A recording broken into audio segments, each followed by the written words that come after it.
Good afternoon, everyone. This is our fourth class. Today we are going to be spending time on, we'll continue the modern state, the transition to the modern state, and hence also the nation-state as the primary form of the state as it emerged. I just handed out the quizzes from the first round of quizzes. Okay, it was easy, but still, one person did lousy and he didn't come today, so. I'll just go over, like, first question, the tribe and the nations are similar concepts. Similar, if I said identical, then you could say no, okay? But similar means, are they basically similar? And the answer is yes, they are, because why? They tend to be homogeneous in their character. The modern nation emerged out of an extension of the tribes, okay? We'll talk about a little bit of that today. The tribe normally is composed of a heterogeneous and diverse groups. That is false, because heterogeneous means different and diverse means different in that sense, diverse, whereas tribes tend to be homogeneous and very similar groups, kin-based usually, very close, similar kin-based groups. The earliest form of empire arose when one tribe conquered the others. That's true, okay? It goes that way. It passed already? Okay. Economics is any monetary or capital transaction, including those by force and fraud. That is, no, it can't be. Force and fraud invalidates economics. Economics have to be voluntary. Therefore, anything by force and fraud is not necessarily. Your name is Alexander. Yes. Okay. The fifth one: despotic rule is a rule over slaves, and thus the rule by mere coercion and force. That's true. 6, political rule is the same as despotic rule. False. Okay, this is one of the things that we're going to be talking about, because this is a very common misperception that politics is force. And then the problem here is it will be seen in the language of the modern understanding of the state. That was shown by, because he says that, as Weber will say, that the state is the monopoly of violence, right? The state is the only actor. Therefore we think, well, because if the state has violence, or has the right to use violence, and therefore it must be force, right? But it's not. It is saying that by doing that, by limiting who could use force, this is not saying that politics is ruled by force, but merely constrains who can use force. It's a different question. But despotic rule and political rule are not the same, okay? And that's one of the fundamental errors in that sense. 7 is the household oikos is simply the relation of man and women and their children. False. It is the household or the estate, the oikos. We would often translate the household, or it can be translated also as the state, right? This is not only that of the husband and wife and the children, but also of servants and slaves and other people. So it goes beyond the mere family, okay? The 6th is a citizen is one who shares or has the potential in sharing rule. That's true. Citizenship is a concept of rule, sharing and rule. It's not mere subject. A subject is subject to the ruler. It does not necessarily share or participate in rule, okay? 9, despotic rule is usually for the mutual advantage of ruler and ruled. That is false. The ruler, despotic rule is usually done for the sake of the ruler. Okay, and if the slaves or the rule benefit in that situation, it's accidental. It's not intentional. Okay, you might in a despotic or slave system, the slaves may have some benefit, but the benefit is not intended. The purpose of the structure is to benefit the rulers, the masters. And last but not least, the rise of formal organized religions is closely connected with the rise of early forms of empire, and that is true. That was specifically highlighted in one of the readings. I'm not sure if you had it yet. It is highlighted in, where is it? Michelle Gachette's essay. I don't think it was read yet. I don't think Gachette was read yet. But it was highlighted in that about the connection between religion and political forms, and particularly early empire. So, and I mentioned that in the previous classes. So that's basically going over and reviewing the first quiz. As we mentioned, today's thing, we're going to be talking about the question of things. So I want to reintroduce something. That is the state. If we talked about the political form last week, we mentioned that the political form is this idea of politics. Politics is this kind of, it looks like economic activity in that it seeks to achieve mutual benefit. But unlike economic activity, it does have some use of coercion. In other words, the amount of coercion it uses is, the idea is that it uses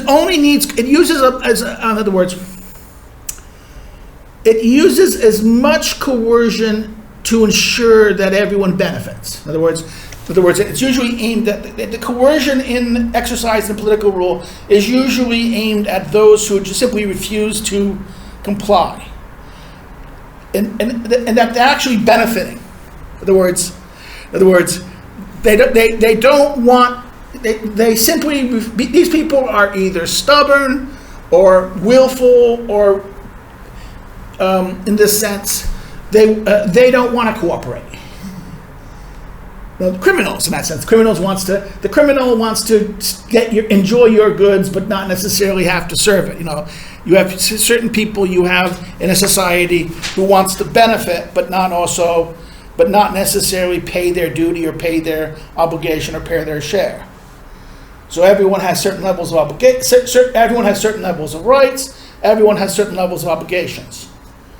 In that sense, the idea here is that political rule the decisions of the system should benefit all. Not necessarily all perfectly equally, but everyone should benefit in that sense. The rules should be benefit. You shouldn't have rules that, when you have, this is the danger of politics. This is when political systems start making rules and positions that merely benefit the rulers or segments tied to the rulers at the expense of others. This is as the political system moves from being a correct political system towards becoming more unjust. And as the system becomes more unjust, what happens? People resist, right? If you're being cheated, do you cooperate anymore? Most of the time, if everything is being done for you, right? If you're benefiting from the system, are you going to resist it? No, you're going to consent to it. In other words, ancient political theory didn't talk about consent. See, this is the difference between, let's say, Plato and Aristotle, particularly Aristotle, will not talk much about consent. Modern political theory, like Hobbes, Locke, Rousseau, will always talk about consent, okay? The importance of consent. That is because, in many ways, they reduce political activity to economic activity, okay?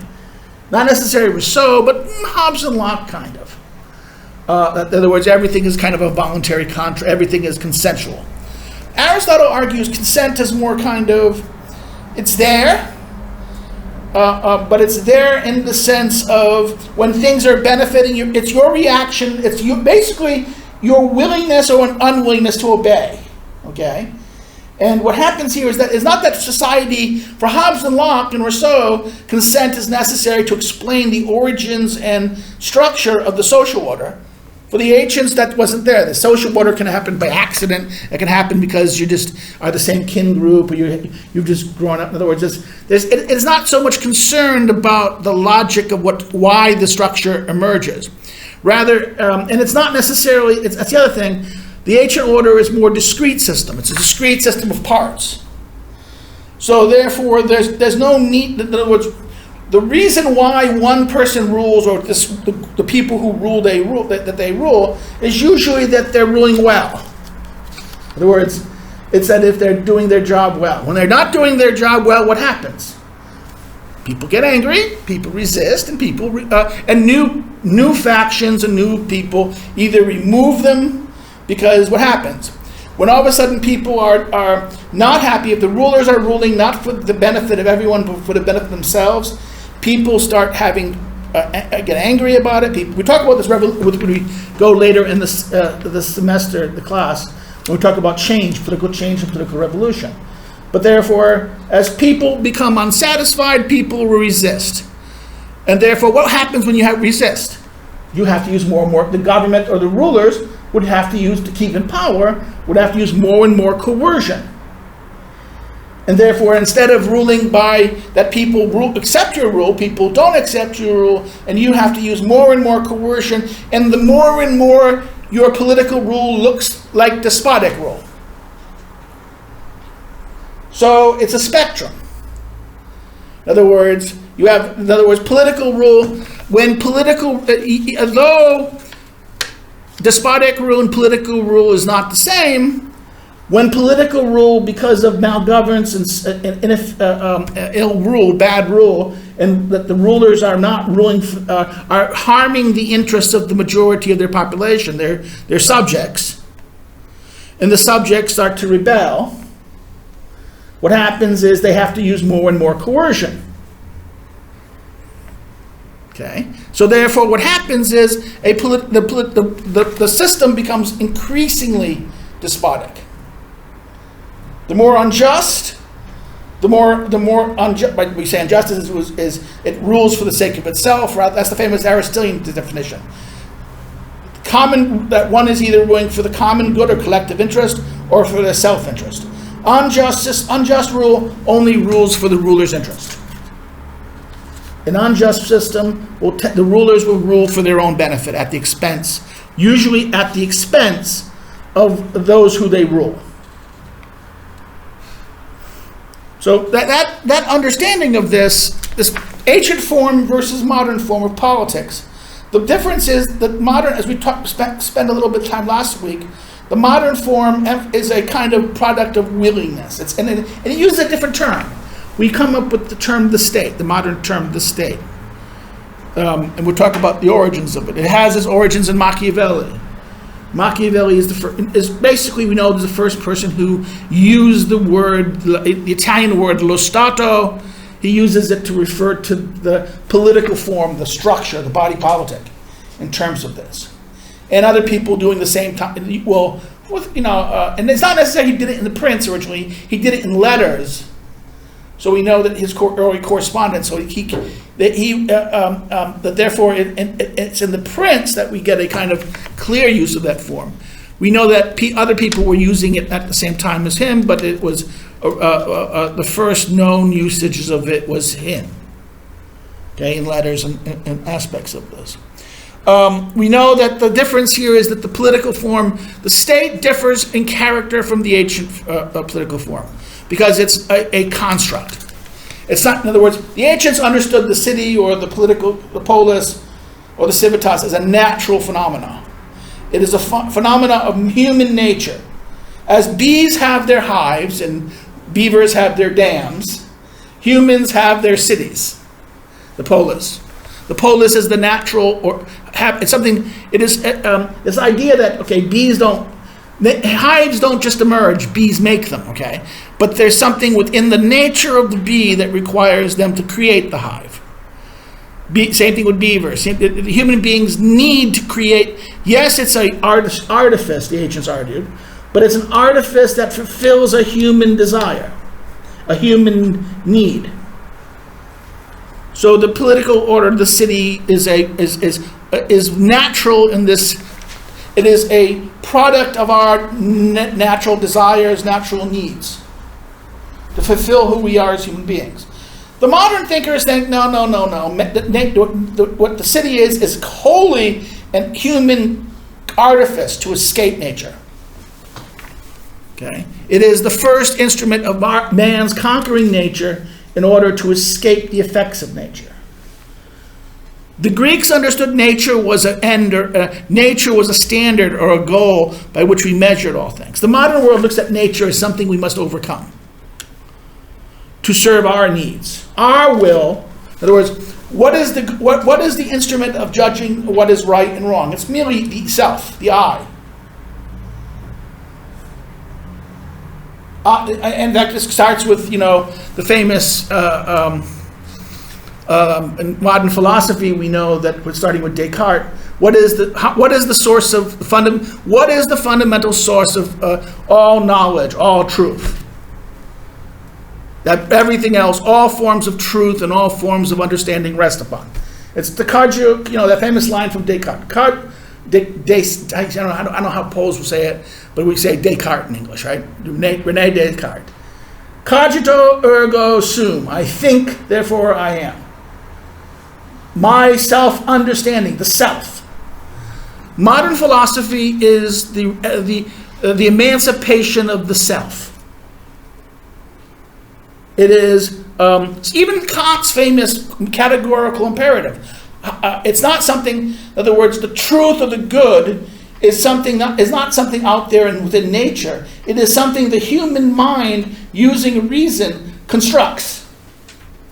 Like the social contract, like Hobbes's social contract. The social contract is not a thing that's within nature, that's there. It is something humans create in order to escape the horrible hell of nature. Because what is nature? In nature, we all have the right to do whatever we want. We have the right to want what we want.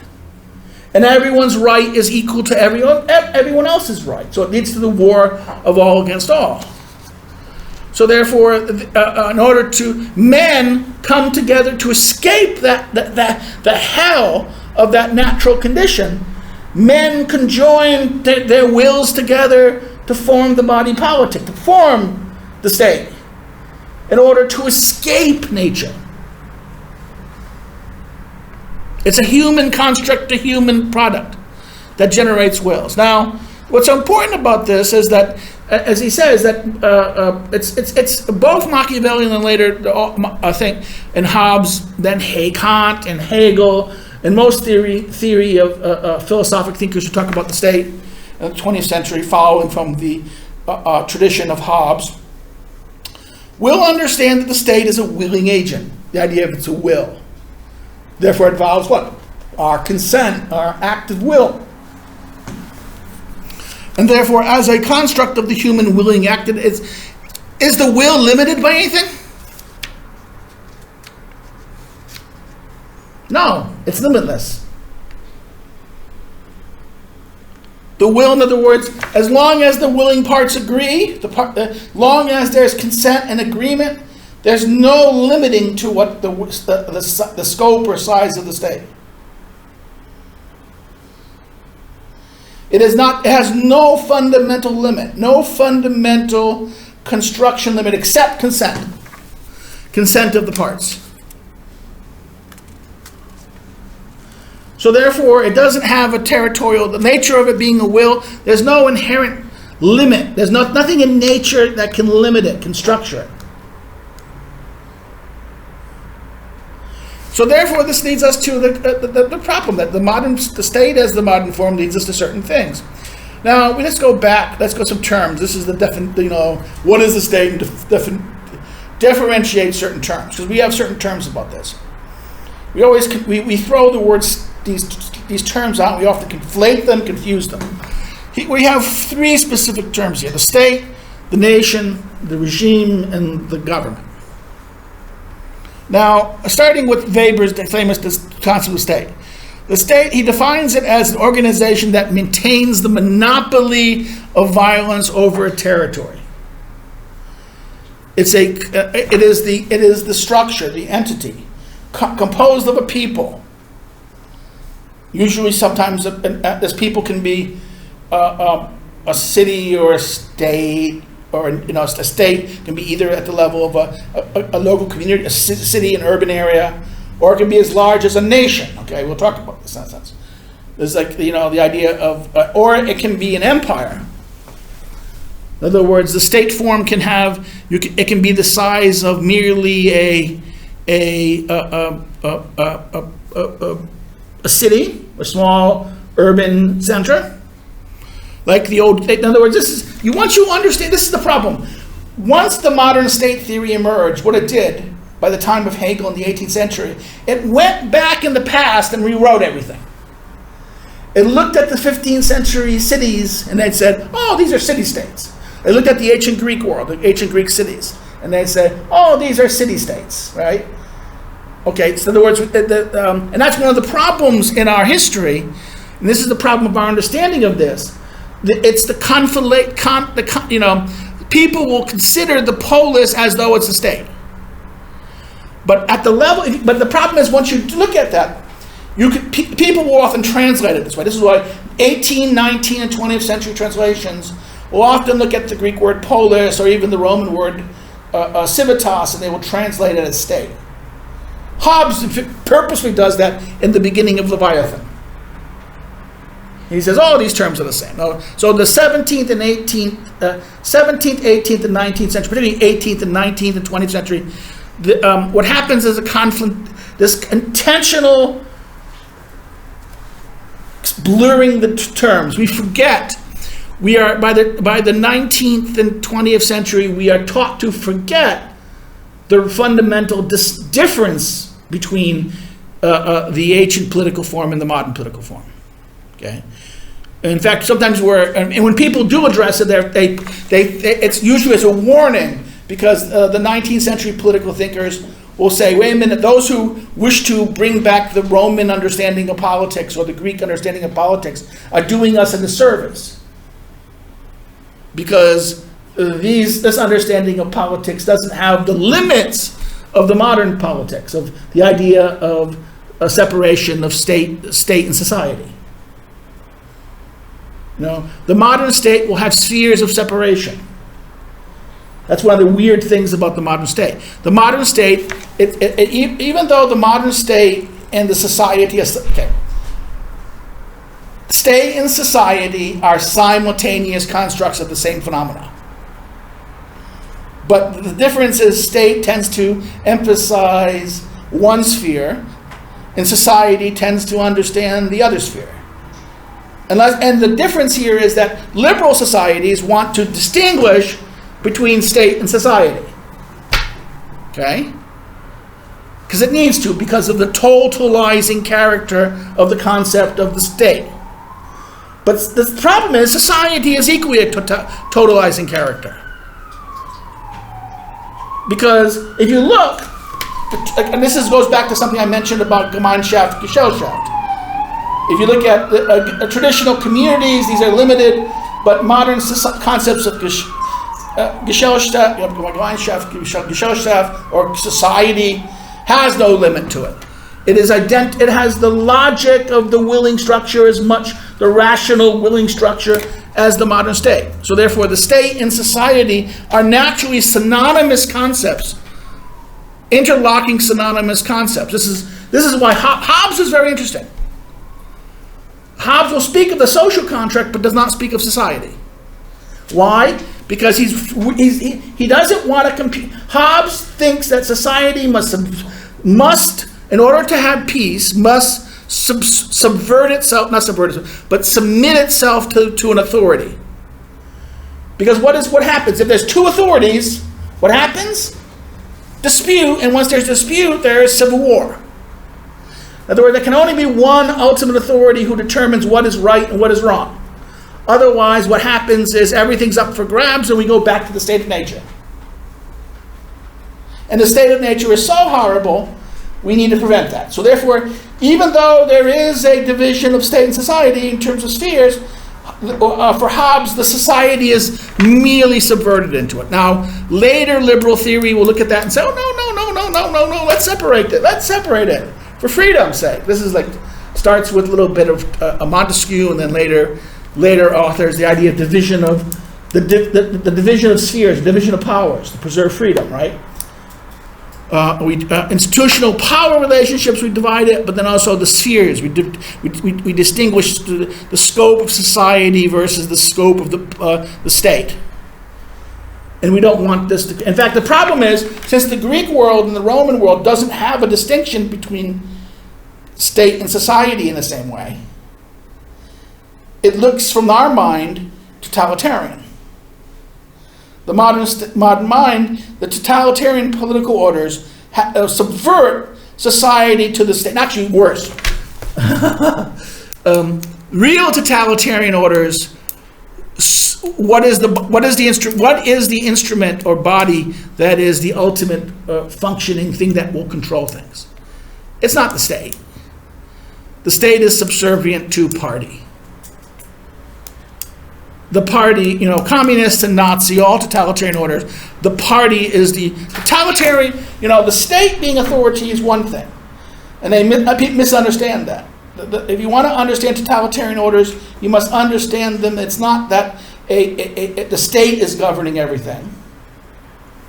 A totalitarian order is one where a political party, this is something, if you read Hannah Arendt's Origins of Totalitarianism, I think it would be a good understanding of this. In other words, a political movement forms a party. A totalitarian movement with a totalitarian idea, some metaphysical idea of how the rational. In fact, the totalitarianism is not only a political system, it is a whole way of rationality. Totalitarianism is ultimately a fundamental. You have a different understanding of what is the good, what is the true, what is the fundamental about what reality really is. You have to adapt them in your mind, and it becomes a cognitive. This ideology becomes a cognitive filter by which all the reality is understood by. And then what happens is this creates a movement, a political movement that then becomes in a political system it becomes a party. But the party is not under the control of the state; it must conquer the state. In other words, the state must be subservient to the party. Therefore, society must be state and society. Yes, they fuse because why? The party is everything. And that the party will control things like the army. Like in China, the PLA. It's not called the Chinese army. In other words, in Russia, you had the Soviet army, but it was still the Russian army, right? And therefore, it was subservient to the party, but it understood itself as separate from it. But China doesn't have that. There's no Chinese army. There is the PLA, the People's Army, which is what? A party instrument. So therefore, you have to understand the nature of the modern state in this light, and therefore, it has an understanding sphere, different structure of this. It has this reality. Now, it has the monopoly of violence on the sphere.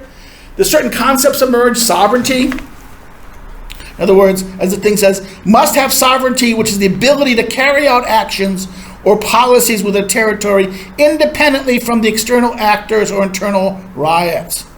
In other words, the state instrument, the structure must have the authority. So it's not outside actor that imposes on the state. Right? Therefore, if a party is running the state, then the state is not sovereign. Sovereignty has been lost.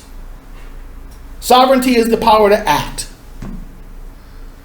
It's Carl Schmitt's famous in his four texts on sovereignty, which begins with the introductory text. He goes, "What's sovereignty? It's the sovereignty. The question of sovereignty is who decides. Who decides?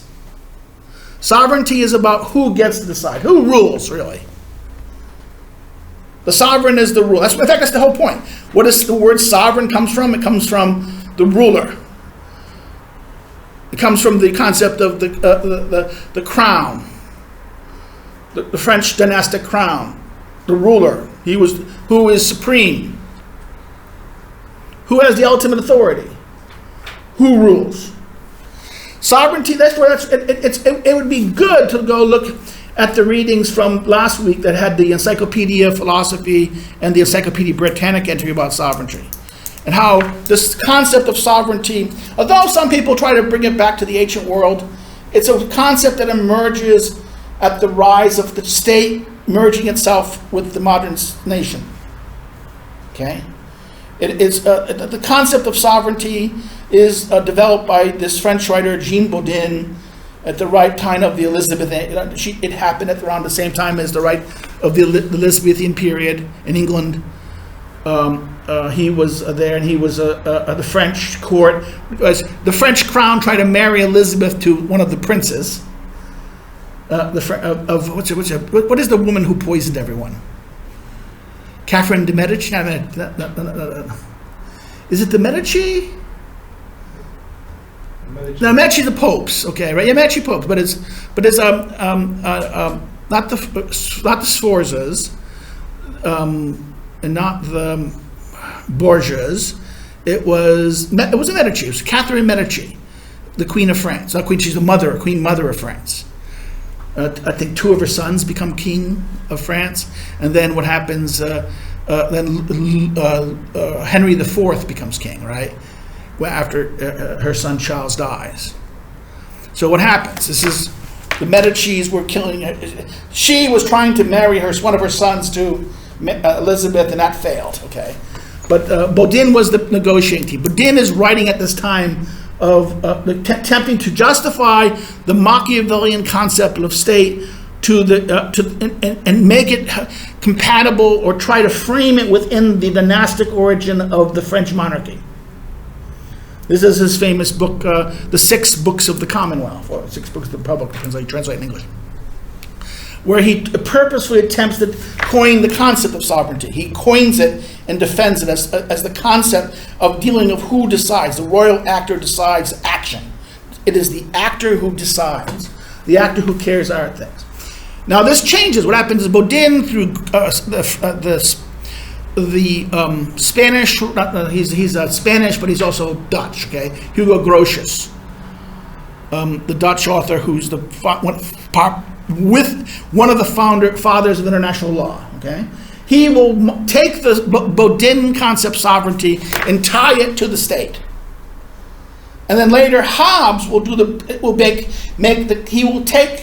take what Grotius did and Bodin did. The state and nature, all this, the state of nature from Bodin, from Grotius, the idea of sovereignty is tied to political, to the state. And Hobbes will do this. Hobbes will say, I'm going to link it perfectly. Hobbes takes these systems and creates his Leviathan, which he does is what he creates. Sovereignty is a product not of the king's will or the political actor. Sovereignty is created by when all the members create the social contract. So what is sovereignty really? It is the collective will of those, the constitutive parts of the body politic. Those parts who constitute the body politic surrenders their will, their ability to choose, to the body politic, to the sovereign, and they create sovereignty. It is the collection of all the wills, all the agency of all the members. So the concept of sovereignty becomes, therefore, the ability to act. This is power. This is the idea. This is power. This is why it is with Hobbes, and particularly Hobbes, who talks in the language of physics. We'll talk about power. Power was never really explicitly mentioned in politics. It was kind of brought in. It talked about the power of something. It would do it, but not power in itself. And what does power mean? Power means only the ability to act, the ability to do things. The ability to exercise, to get what you want. To achieve what you want. To bring into being or to produce the outcome that you desire. To get others to do it. Okay, this involves both. Therefore, power now becomes this simple, becomes kind of an abstract concept that involves both the famous Machiavelli likes this word. We'll see it. Arms. that you must have arms. Arms, you do have, to get what you want, you need arms. But it also means weapons. Weapons are a form of arms. The ability to inflict punishment, harm, pain, as your hands can do. This is arms. Arms. Without arms, you are useless. In fact, that's justice without her sword is useless. To be without arms is to be at the mercy of others. To rely on fortune. Therefore you must have arms. Machiavelli once said. If you're not on arms, to be virtuous and to be good means if you don't have the means to achieve your good or to accomplish it, then you are relying on others or luck.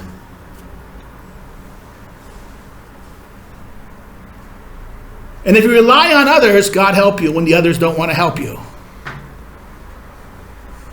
Okay? So again, this is the whole point. Now, nation, we'll talk about this. The state has this concept of sovereignty and also institutions. Which, in other words, these we call actors on which to carry out the state's responsibility. These are either like the executive branch, actors like ministers or presidents or, prime ministers. And then what you have is you have bureaucracies, militaries, courts, etc. The institutions of the actions of state. States are not state. See, the problem with the state is we think of it it's a metaphysical concept. It's a concept. It's a rational concept. The state has no real body in the world except the institutions. But the institutions are what? Representative agents of the state, not the state itself.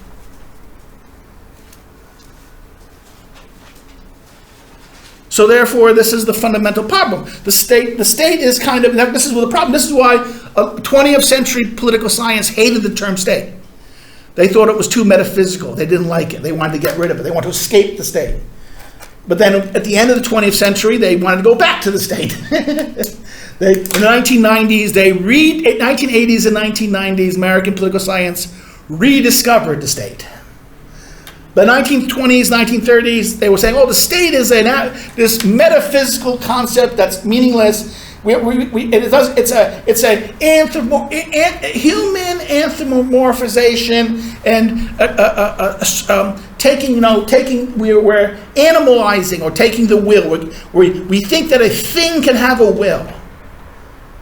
Right, and therefore this is I'm losing the word. Animating a construct. We're giving animus to it. We insert a will or a self-identity to a thing. And the state could only be institutions, and institutions are only really human actors. And only human actors have will. And there's no such thing as a collective will.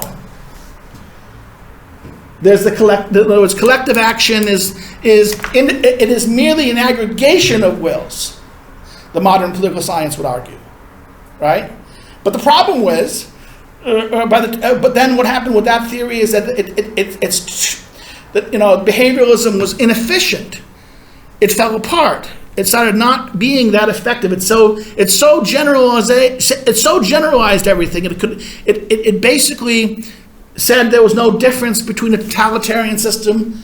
They would look at the Soviet Union and they'll look at a complex thing and they'll see the same processes everywhere. So it became so universalized it offered no means of being able to distinguish one thing from another. And hence this is why the return of the state came back in by the mid-80s and early 90s. In social science and political science. The state came back in. But the state is still a problematic concept because it is a construct. It is a construct of the mind. It is a way that we understand things. It's not a real thing. It's a mental construct. In other words, our mental constructs shape our world. The way we think and the way we understand phenomena shapes how we perceive it and act towards it, and act towards others. And hence the concept of the state. Now, the nation is a particular group. We'll talk about those shared political aspirations, right? That self-government. This is the Weberian concept of the nation. He understands that it's a people who have a common peopledom. And I think Weber wants to make nation kind of more vague, because he wants to talk about, we'll talk about this when we talk about nation, the idea of a civic nation versus an ethnic nation. He wants to argue that, I think Weber wants to understand it in terms of it, not as an ethnic nation, but in terms of an idea of a civic nation. In other words, a nation that is constructed by a shared political common, a shared political life. And the last means regimes, these are fundamental rules and norms of the political system, and can change either gradually or, now the regime, we'll talk about this later in the other classes, this is the political form. Not the political form at large, but this is the political form of the system. This is the regime shapes each individual political state or political community. It gives its particular character, its particular way of life. Okay, and then last but not least is the government. The government is this is the leadership presented and entrusted to running the state. Now these can change to elections or transitions of power. So the government are the actual actors, the people who are acting, who are actually in charge or exercising a rule in that sense. Now, I want to turn to Machiavelli a little bit. Machiavelli is our, this is where the famous line from Machiavelli, Prince. The Prince is probably one of these books that everyone should have read and should read as a kind of a mandatory book, a classic that should understand political life. And it's actually, now, The Prince is actually a wonderful book because it's short, but it's not short. I mean, people think, it's a short book, I can do it. No. In fact, you have to understand what this book is. The Prince is everything. He writes it in the introduction. I'll put that up here. This is the introductory letter. He writes this as an introduction letter. I'll skip the first sentence. Usually, in most cases, those who desire to acquire grace before a prince make themselves come up and meet him with those things that among them are held most dear, or that they delight him the most.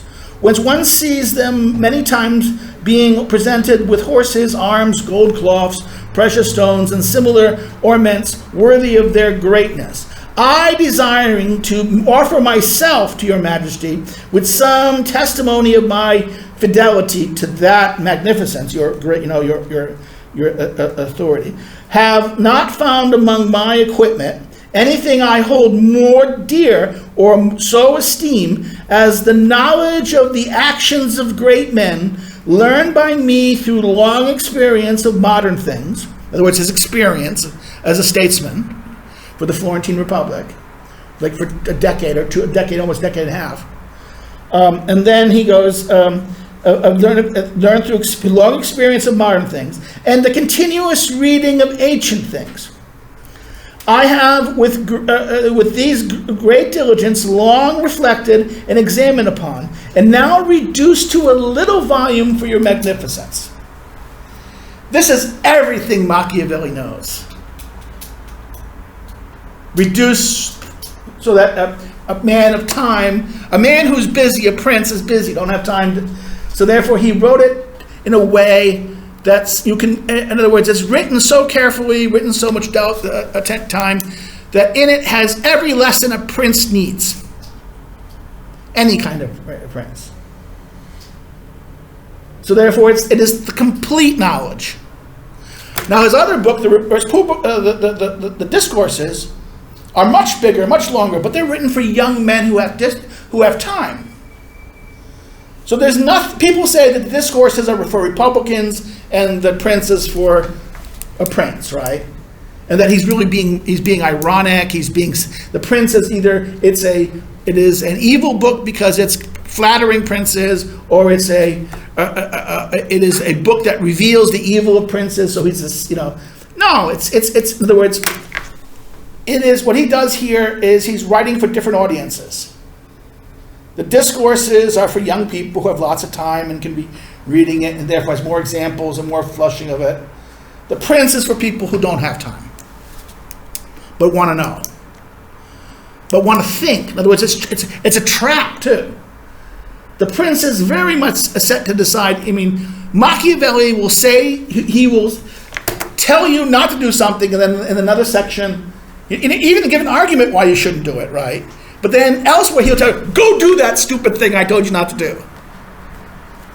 Because why? What is he trying to do there in the prince? He's trying to discern whether you are really a prince. He's trying to discern, is your mind really that good? Or are you really an idiot? Because an idiot who reads this book and just follows what the book says will fail. You will not discern. A good teacher doesn't always tell you the truth in a class. He will sometimes tell you something to see if you're paying attention or you're thinking. Why? To see if the teacher will catch you whether you've thought it through. But if you merely accept what the teacher says, boy, you're in trouble. Two different minds: people who don't think and simply just memorize and regurgitate, and then people who look at something, think about it, and then try to say, "Oh, that doesn't make any sense, teacher," because this really is problematic, right? Now, and you do that less in an introductory class than you do in an advanced course. It depends on what level you're dealing with, right? So therefore, The Prince is this wonderful book. Now, what happens here? This is the first chapter. We only had to read 5. You had to only read the 5, the first 5 chapters of it, which are the different forms of principalities. What he's going on in here is he's merely just going up. The first chapter, which I put it up here, then he talks about hereditary principates, mixed principates, why the king Medarius did not rebel when the death of Alexander. In other words, Alexander conquers the Persian Empire. Why does not the Persian Empire rebel once Alexander died, and its successors take over? Okay, and that's a very interesting point. Then, in what mode does cities' principates must be administered before they're seized and to live under their own laws? What do you do with the people who were used to living under their own? You're taking over a principality. And who's used to be living under their own laws, and you're now taking it over. What should you do? Okay.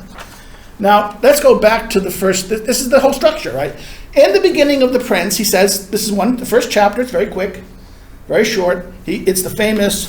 He explains it. He goes, all states. This is la stato. All states and all dominions that have ever had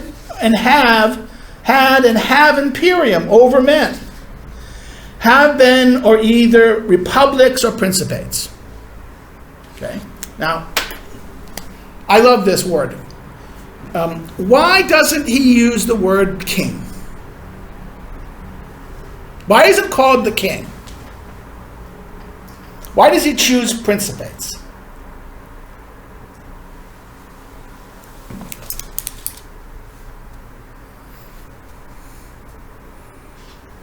Because of the Roman taboo. What happened yesterday, the 15th? What happened yesterday in history? Caesar died. Why did they kill Caesar? Because he gained too much power. There was other people who had power in Rome. What did Caesar do that made people think he committed? What taboo did he cross?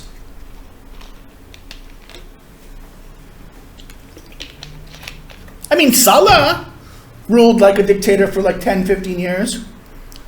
There have been other dictators, so it's not the dictatorship. What did Caesar was, they thought he was going to do something. That was the fundamental taboo of Rome. What was Rome? And Republic. Okay. What was it originally? Kingdom. What happened? All the kings were Kicked out. Yeah. Why? Because they were really, really bad. No, there was one case. The rape of Lucretia. The king's son raped a nobleman's daughter, and then she commits suicide in front of the public. And then Janus Brutus, the first Brutus, comes and, who was a clown.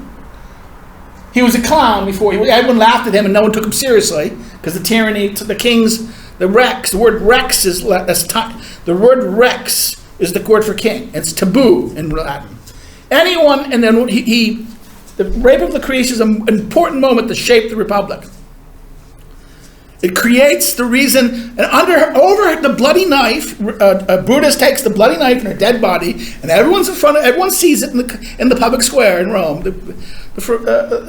And everyone is shocked at this scene. Right? This girl commits suicide publicly in front of everyone. Very bloody. The bloody knife is then shown, and Brutus grabs the bloody knife and persuades everyone that this girl was killed by, she did this. She'd explained what happened. The king's son raped her, and she went along with it, but she can't live with herself. She can never be an excuse so women can have sex and on their husbands and violate their loyalty. In other words, she says, I have to die for the sake of, virtue. And then she kills herself, and then what happens? Her husband is crying, her father's crying, everyone's crying, and Brutus comes up and says, she died because we have an evil king and her sons. Let's all swear to get rid of him. And everyone, let us swear on her body, her blood, that we shall never be ruled by a king again. And anyone who wishes to be king or wishes to bring Rome under a king is an enemy of Rome and shall be killed. In fact, when Brutus' sons got involved in a conspiracy to bring back the kings, Brutus had his own sons killed and sat while watched the conspirators to bring the king public were executed in the cities by the lectors. So that's why there has to be a Brutus to kill Caesar. The name of Brutus is so important. It symbolizes the founding republic. The Roman rule is so political, and Caesar became so, in other words, he was destroyed. So when his nephew, Octavius, wants to become ruler, Caesar, did he call himself king? Because Octavius doesn't want to die like uncle. What is the word he called himself? Princepatus. The prince. The word prince is the term that Octavius, later Augustus, called himself. And therefore, what is this term? This term is a civic term. It replaces the king term. In other words, monarchy is an enemy of political rule. Aristotle in Book 1 of the Politics says that political rule and kingship are different in kind. They're not the size forms. So therefore, the thrust of this is much more complicated and much more structured on here. So what he goes here is, therefore, the idea of republics and principates. And he doesn't talk about it. He goes, now principates are either hereditary, in which the blood of the lords have been long time been princely, or else they're new. And the new are either all new, as was Florence of Francesco Sforza, or like new members are joined to a hereditary state of a prince who acquired them, as in the king of Naples for the king of Spain. Dominions thus acquired, in other words, all those kind of things, for instance, republics, principalities, and principalities, hereditary, new, those who are wholly new, and those are acquired, right? New territories that are acquired. You get, of these, they're either habituated to living under a prince or used to being free.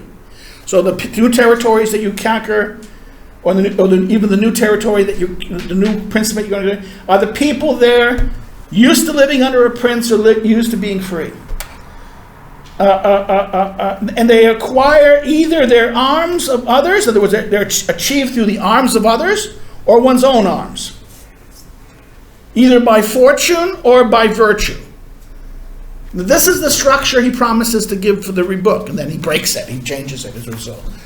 And what's so interesting about the prince is that this idea of what he talks about the question of the way principalities work. He talks about hereditary princes and how it's easy for them. Hereditary princes, even if they lose their principate, the only thing they have to do is go boo and they're back. They get power again. They're the easiest to maintain because why? Everyone is used to you. Everyone knows who you are. And as long as the blood is not extinguished, the line will be established again very quickly. That's why. Why do you think the Tsar, Lenin, killed every single Romanov? Because if any of the Romanovs survived, what would have happened? The second the Leninists lost power, lost control, the Tsar would come back and establish himself again. Okay.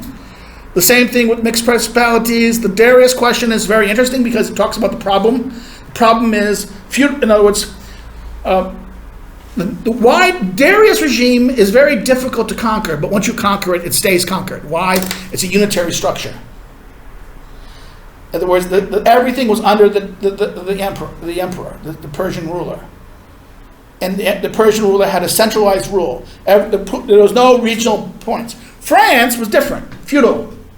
So therefore, it's easy to get into France, but then it's hard, it's impossible because it's so desegmented and the loyalty switch of the feudal leaders. It's hard to keep it.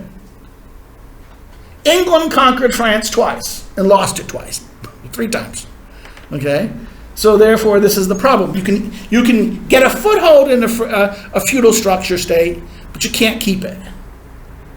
But it's very hard to take a unitary state, a unitary political form, but once you capture it, it's yours forever.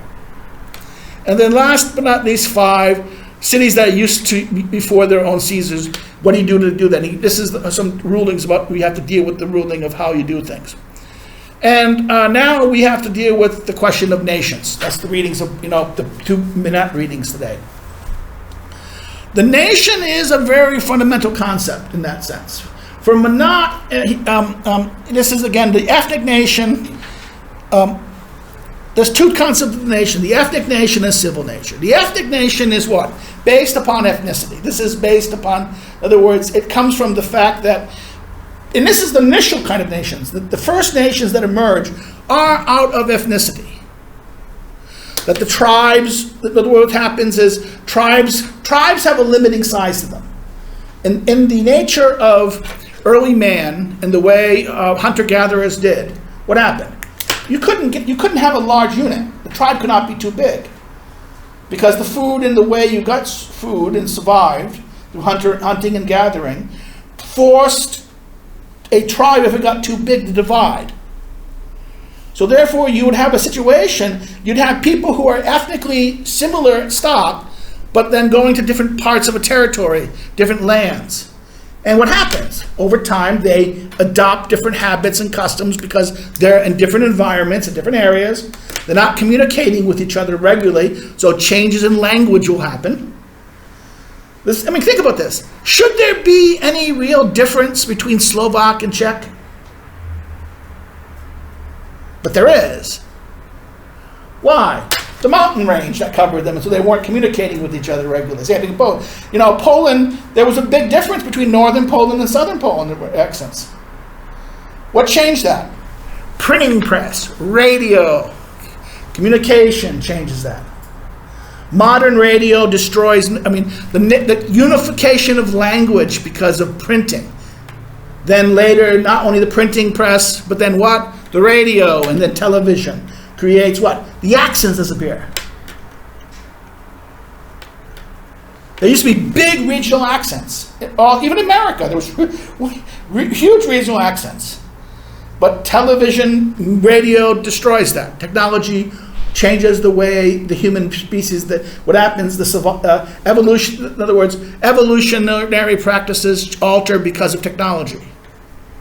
Our language differentiations changed. And political systems, nations, with the printing press and that, what happened? Nations, large-scale nations could be viable politically.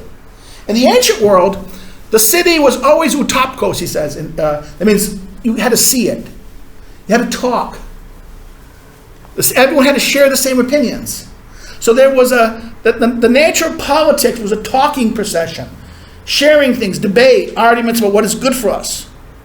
Therefore, this had its limit. You could only, in other words, you had limit to how far the voice could hear and how many interactive such structures could you negotiate with people. The standard rule of discussion is like 2 or 3 standard deviations. That means, 7 degrees of separation argument. In a modern society, large-scale society, you can have 7 scales of separation. But in a traditional community, 2 or 3 things of separation. So you have a friend, you know me, one of your friends know you, and one of their friends know one of your friends, right? Therefore, you tell me about them, you tell me about to them, they tell about me to them, and therefore they know me through you, through their friend and through you, okay? But today, we have things like printing press and radio and TV and media that they can know me, but they can't know me the same way someone who has constant action with me would know me.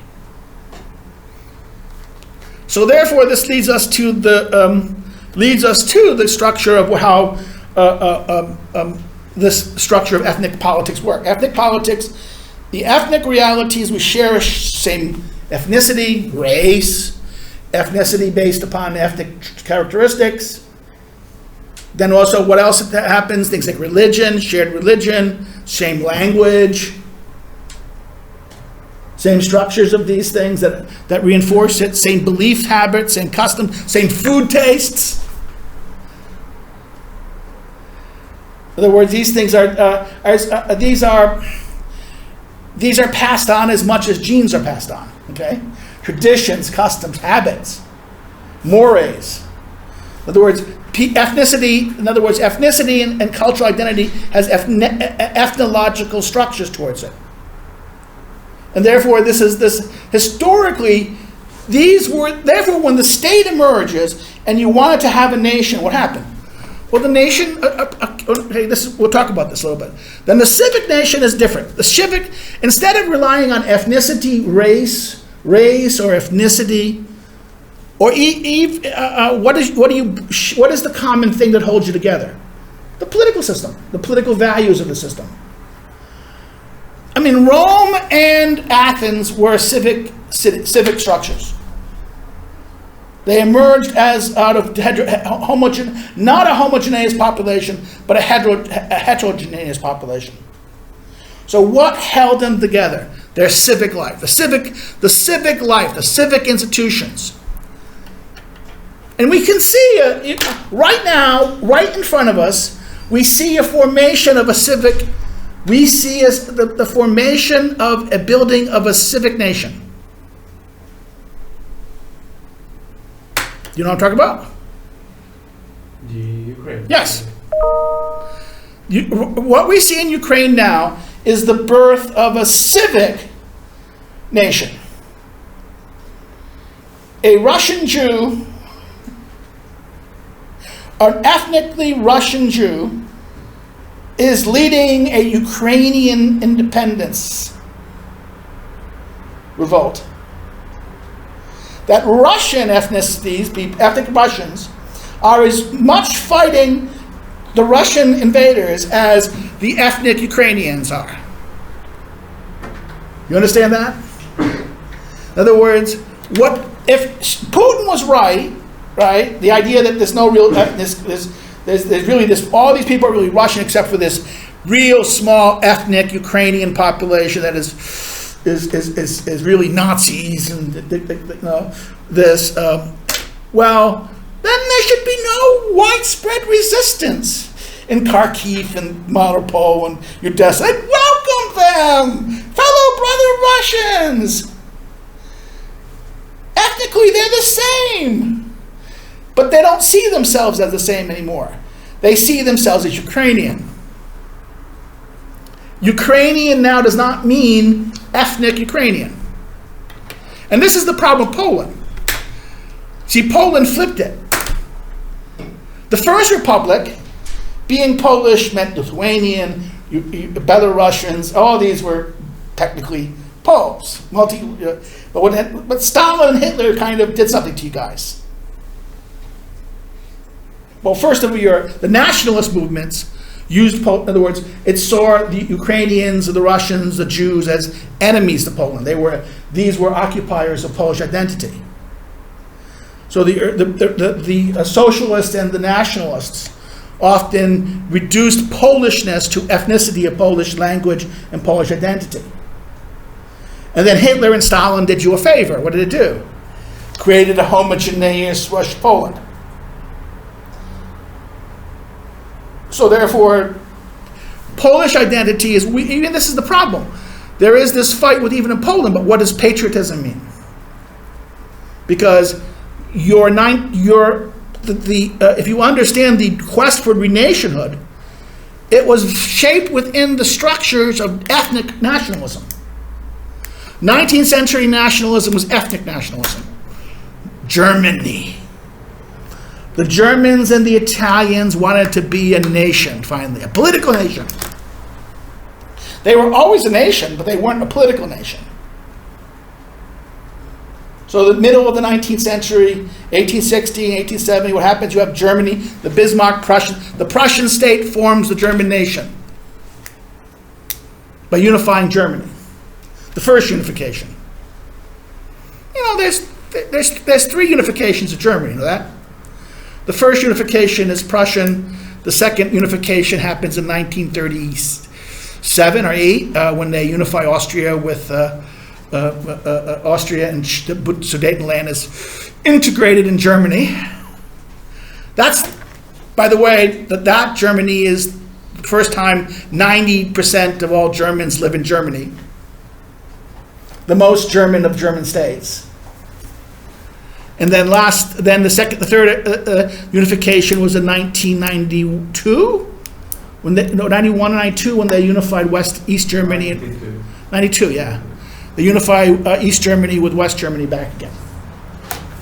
These are the unification problems, right? This is the idea of national identity, ethnic identity. And the Germans still have the most.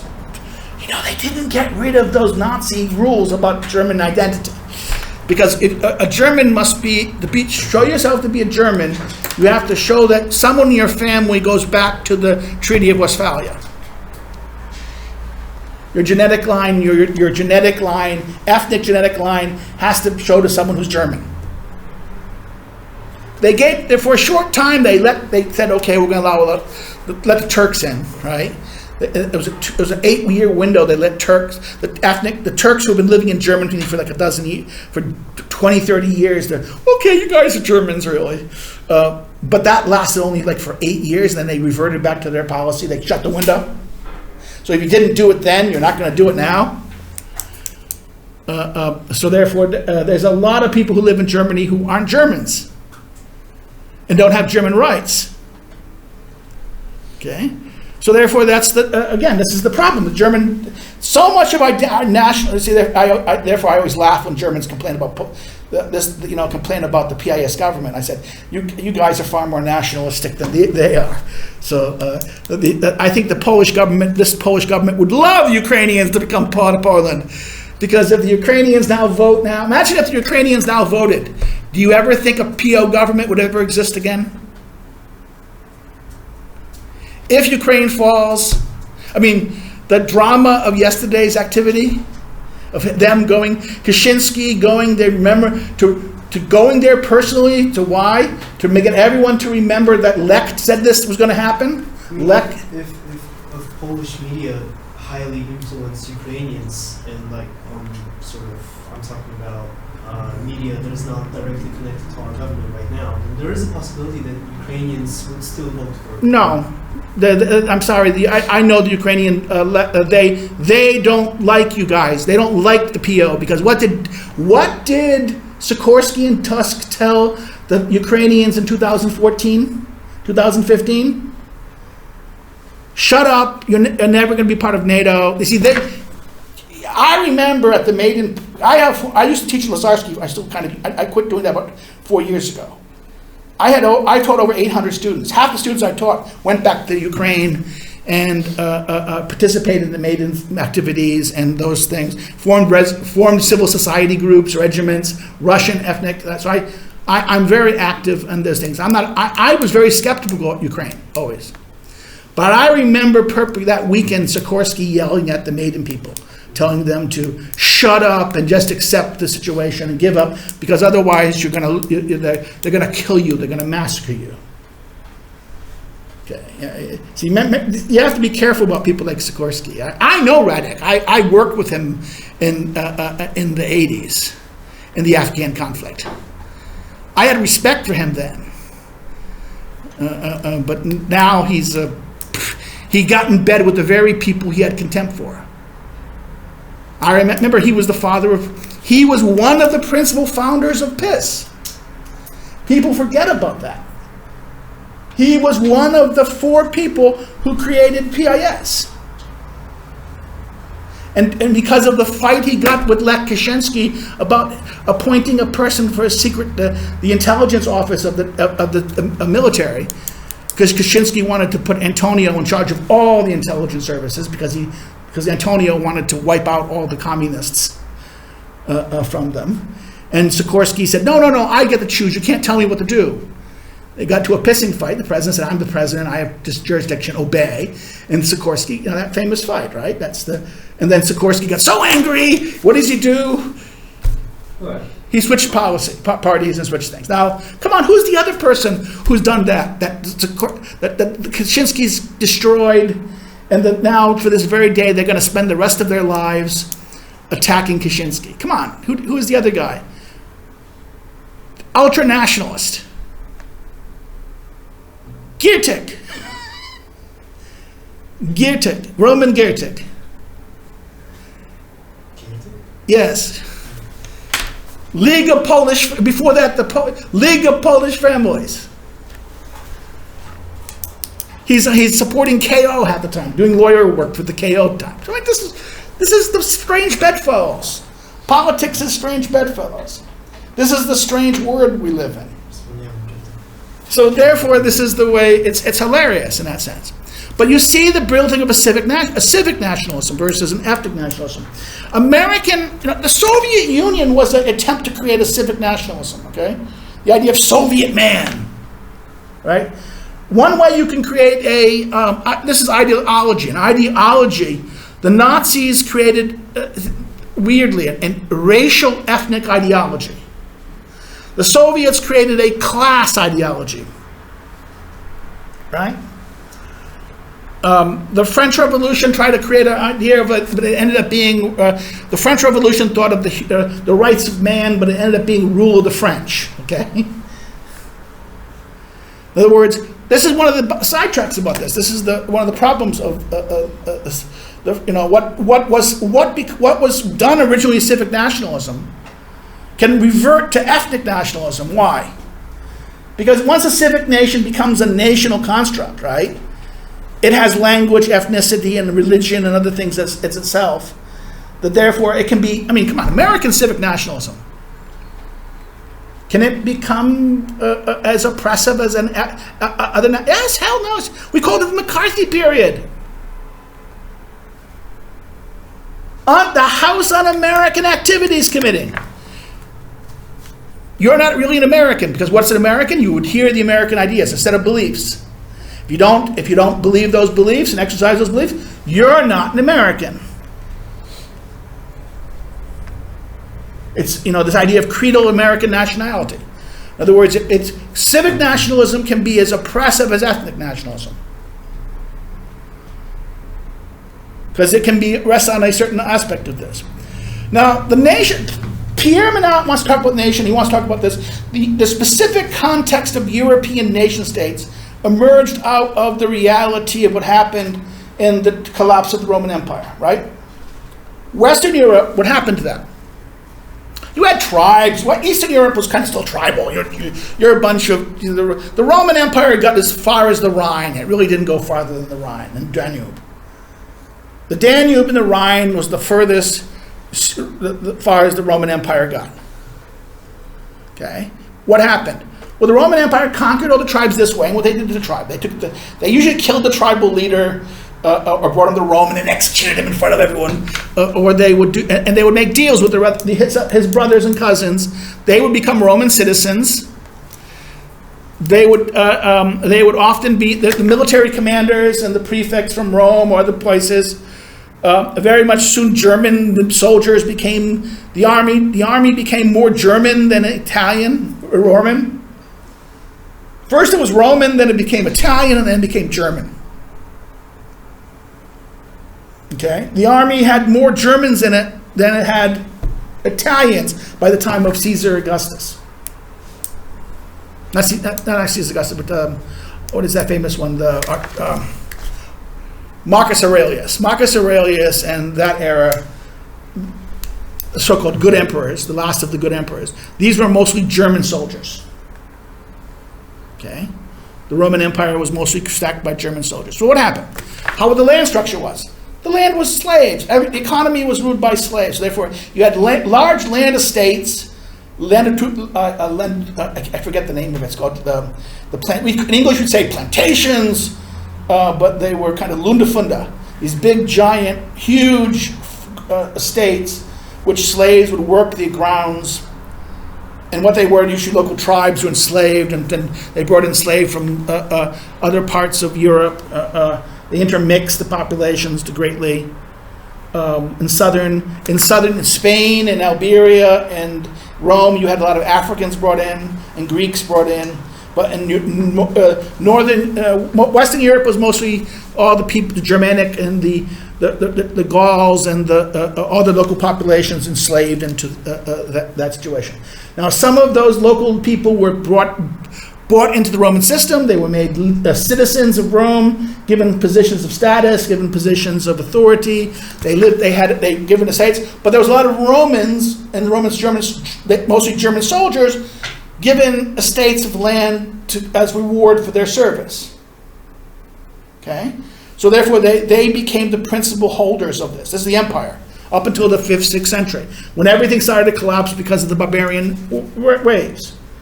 What happened was the barbarians first Rome moved its capital from Rome to Constantinople.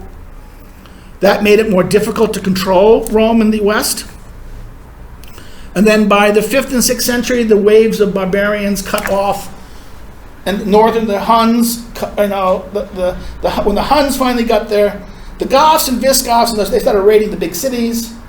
They raided the big cities. They took things. So what happened? You wouldn't stay in the city. The Roman armies couldn't get organized, couldn't defeat them because they were just hordes. They didn't have enough things. The army unit commanders usually broke down. They ran away. They went to their villas and they fortified their villas. Okay, and they would hire soldiers who didn't have property. They would say, "Come work for me," and then they would get the slaves who ran away. They would convince the slaves, "Oh, go work on my pet. I'll let you." The slaves reverted what? All the populations reverted back. Roman law was lost. Roman law broke down. So everyone reverted back to their tribal identities. Their local tribal identities. In other words, the old tribal structures still existed under the Roman Empire. They just didn't have any authority, didn't have any binding, but they had linguistic and then once the empire broke down, and once the civic and political structures of the empire collapsed, and as the chaos of the raidings and destructions of the big European cities, the Roman cities, what happened? You had the rubble. In the rubble, what survived? Well, 3 things survived. Various landed estates. people who they basically immediately fortified their villa. The villas out in the country, they just put walls up and they built castles. They either used people to build rock. They started building. First, it was walls of wooden walls. Then they built rock walls. Then they later built as technology moved up, they would build stronger walls. Right. So it became hard for the Goths and those Goths. Any place that had strong walls, they fled. They didn't have the innovation of technology. The Romans had technology of war.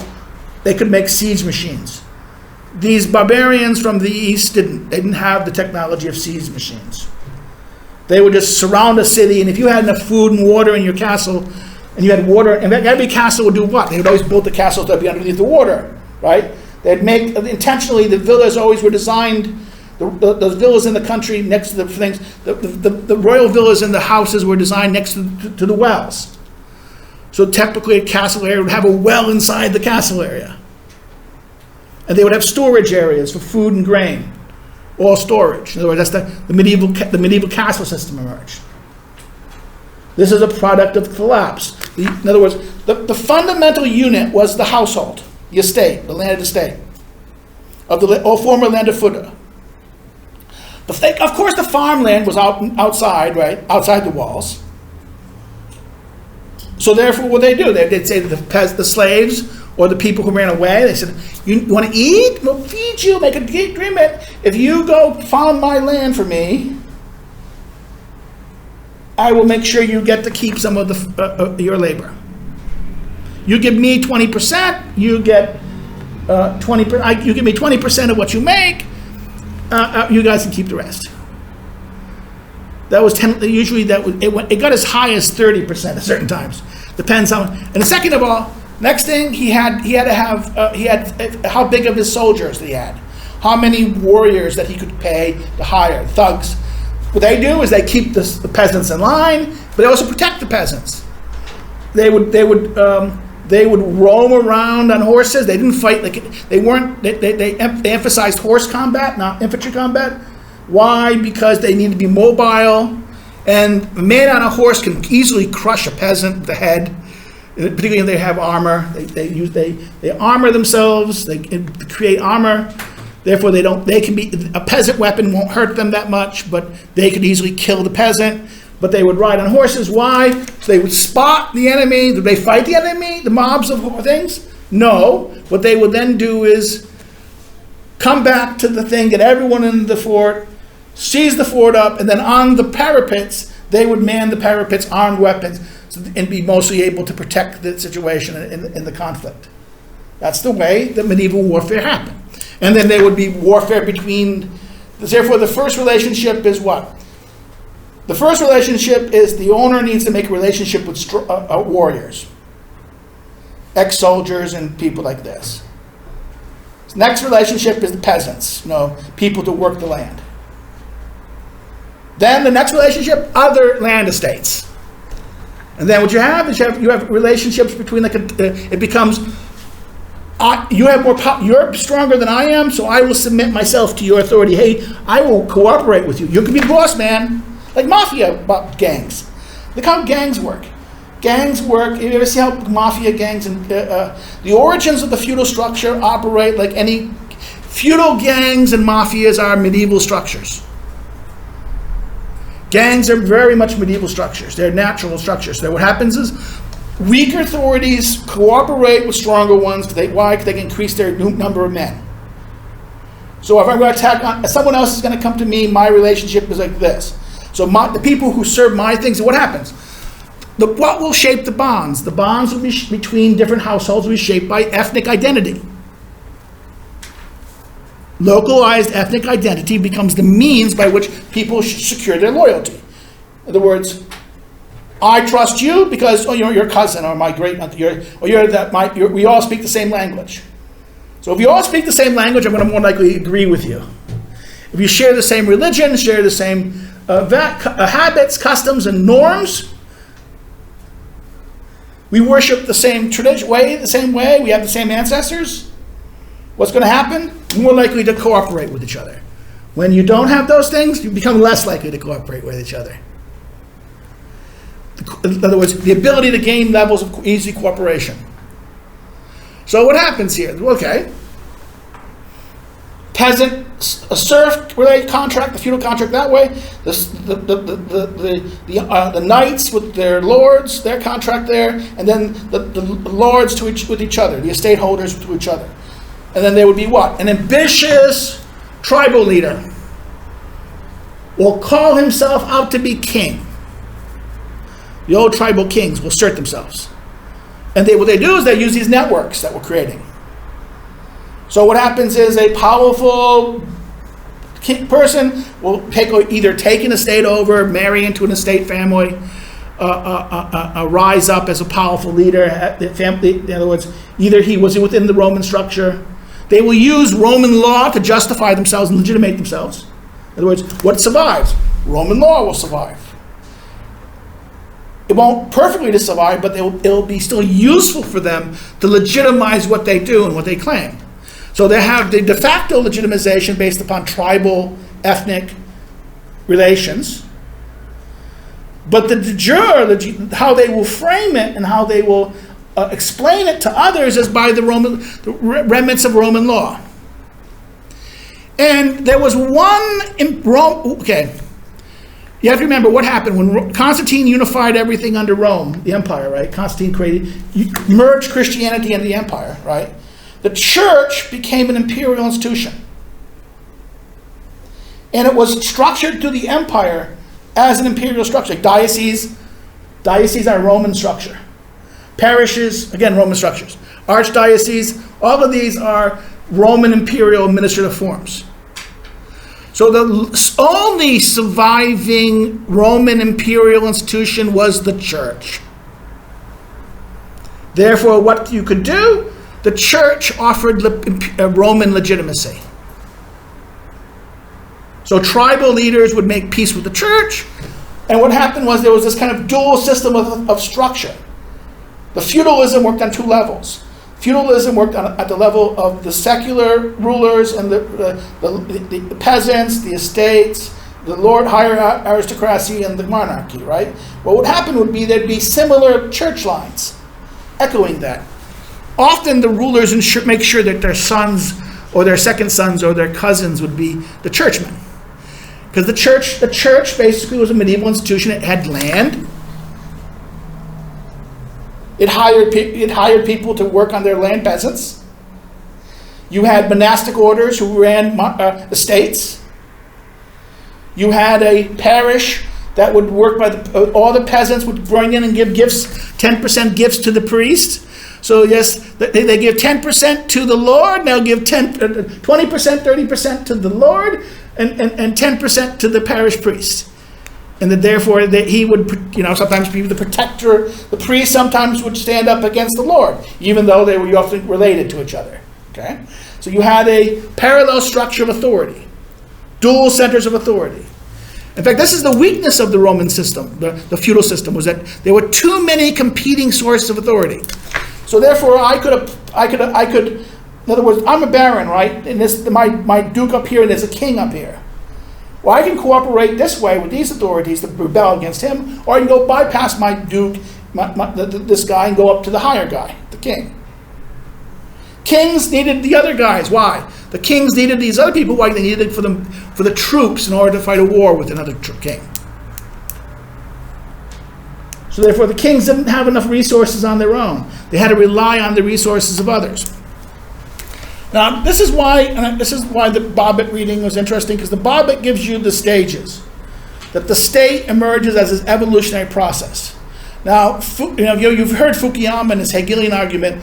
You have the nation state, the city state, empire, and then this idea of the nation state, regional states, and then world state. This is the famous Fukuyama, that the nation state will emerge into regional states, then regional states, and the world state. Bobbitt stages start with the princely states, then what happens, the princely state then emerges into a dynasty and therefore a kingly state, and then the territorial state, then what he calls the state-nation, where a state conquers a nation. A state like Spain, this king of Spain conquers a nation of the Spanish. A French king, Louis XIV, or the Bourbons before that, would conquer a nation, the French. Then what happens? The nation state is when the nation takes control of the state, like the French Revolution. Okay? And then the next level he will talk about is that, in other words, a territorial state, which a state has a whole bunch of territories. Then territorial state, it becomes what? The idea of a state. A state will take control of a nation, large area, bigger than a territory. And then then he calls the market state, but that's not important. What's so interesting about the shield of Achilles, I probably will talk about this next week a little more, focuses on this evolutionary process. What's so important is in chapter 7 of that we're reading, he talks about the 6 institutional structures that typify the kingly state, that makes the princely state to kingly state. And he says the standing army, centralized bureaucracy, regularized taxation, diplomatic representation abroad, economic policies, and the king as the head of the national church. So that you have this idea that centralization from a princely rule, where the prince is the rule over many other things, and with the kingly rule, it becomes much more centralized, much more administratively, much more structured, that the king and all those things are representative agents of that. And then it moves from from kingly states to territorial states. And this is the idea of how the structure of kings would have all these territories. And then a king will conquer a nation. Okay? And then what happens is the nation then conquers the king, the monarchy, the state. The people control the state. Hobbes is the greatest thinker of that, because Hobbes, even though he's writing at the time, Hobbes shows Machiavelli and Bodin show the transitions from this idea. Bodin, it's clearly Machiavelli, the idea of that to dynastic order. Bodin is dynastic. Grotius is territorial. But then Hobbes is the nation takes over the state. Whereas some of the Italian writers, not the Italian, but the Spanish kings in the time of that, and I think even Bodin talks about this a little bit, but the idea that the king takes over the nation. You see, there's Ferdinand of Spain, Charles VI of France, I forget, the one who conquers after, who kicks the British out because of, what's her name, Joan of Arc. Charles the 9th or Charles the 8th. I forget the number. Then Louis XIV is the famous guy who says, I am the state, right? And he's not wrong. He is the state. And then what happens to his 16th, right? What happens to 16th? The people take over the state. Okay? So that the state stays, the revolution only keeps the state. Now, we'll stop here. This continues these two metaphors. We'll talk about this. I'll probably talk about this. But what's so interesting is the plates. That this is the structure of the book. What Bobbitt argues is she tries to argue how the state will have an evolution of stages. Why it will form the way it will form. And that there is an interconnection between military structures, legal, economic structures. In other words, economic, legal, political structures all evolve and change, and that leads to different structures of the state over time. And this leads to different conflicts with doing it. So therefore, the structures work in a certain way to produce certain things. On this, we'll stop. I think we'll have a quiz next week, but I'm not sure, but we'll let you go, okay?